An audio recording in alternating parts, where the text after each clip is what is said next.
Still a memorial right here in the spot where she was found a couple of days after she was first reported missing back in January.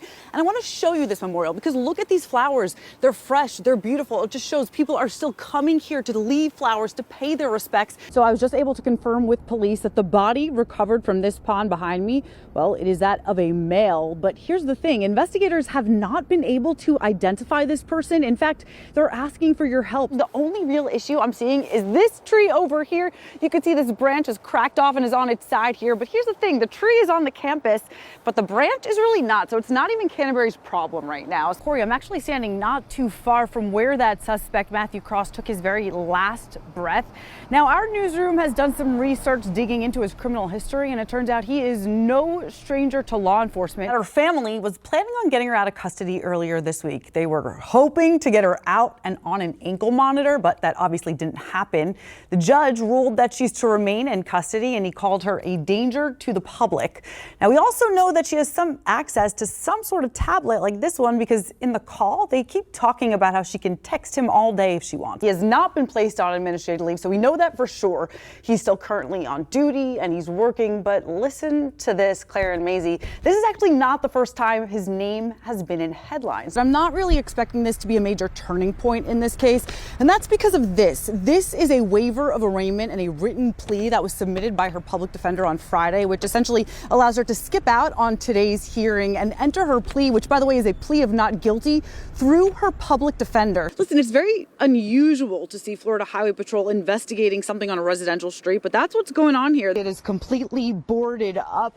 The roof completely melted. You could see under it like the wooden planks that were covered in the siding. That siding is now on the floor. Now, while we're here on the pitch, I'd figure I'd kick off the morning with a kickoff. Do you think I could get it into this goal? Let's find out. And don't judge me or make fun of me if I can't. There we go, embarrassing myself on live TV, everyone. Homeland Security, with the help of Cape PD, executed a search warrant at this home here on Chiquita Boulevard and Southwest 30th Terrace. I'm senior reporter Emily Young, and I was the first reporter on the scene to speak with the family that lives inside, and they told me it felt like a war zone. Hallway, top one, right? We were woken up at 6 o'clock in the morning to banging on our door, shooting at our door with these flash things as there's lasers pointed at my head, green lasers pointed at my head. So I don't know what's going on. More importantly, Anna Giancola told me she didn't know who the men outside her home were, and she couldn't understand what they were saying. I tell my wife and our children to get on the floor. I go to the front door, and there's a tank in my front yard. A tank in my front yard breaking down my door. On their Ring camera, you can see a metal tool used to smash through the front door, opening a gap big enough for agents to get inside. As agents filed in, they put a piece of tape over the Ring camera and tore out another camera. Tore this camera completely off. I was freaking out, and 8-year-old Mia, her 3-year-old sister, and her baby sister all woke up to the chaos. Through the smoke and shouting, the family emerged one by one with their hands in the air. Among them, the man agents were looking for, 72-year-old Joseph Giancola, Anna's father. Put me in a car, they put my wife in a car, they try to ask us questions. At the same time, we don't even know who has our kids. Anna says it was a long time before the agents even identified themselves. They told me they were there to serve a search warrant. They say Joe Giancola made threats against law enforcement, including ICE, over social media. Apparently they wanted my father. For some reason, I'm assuming something stupid he posted on Facebook. When they left, she says the place was ransacked. Cupboards wide open, drawers emptied, and agents walked away with several duffel bags filled with evidence. The Giancolas tell me their home doesn't feel like home anymore. I just don't feel safe right now because, like, with the door broken, I feel like I'm gonna fix it. Hurt us. Now the Giancolo family is left to pick up the pieces, literally pieces of the door, pieces of glass from pictures that fell off the wall, pieces of broken camera. Now, Anna tells me a new door is going to run them $1,000. Federal agents did leave a claim form for the family to list all the damages done, but they say it sounds like a long-winded process, and they got to fix this door ASAP. In Cape Coral, Emily Young, Fox 4.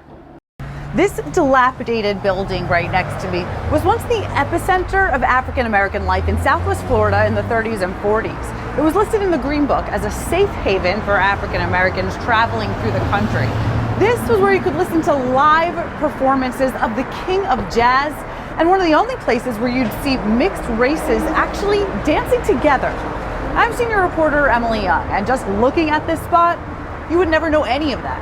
And that didn't quite sit right with one organization. These are all taken off vintage photographs that are available. The history of the murals painted outside McCollum Hall is just as colorful as the walls themselves. And this is actual picture that we were able to find of people sitting out here playing along with the musician that was inside. Picture this. It's 1940. And Louis Armstrong has to get from the West Coast to the East Coast to perform in Miami Beach.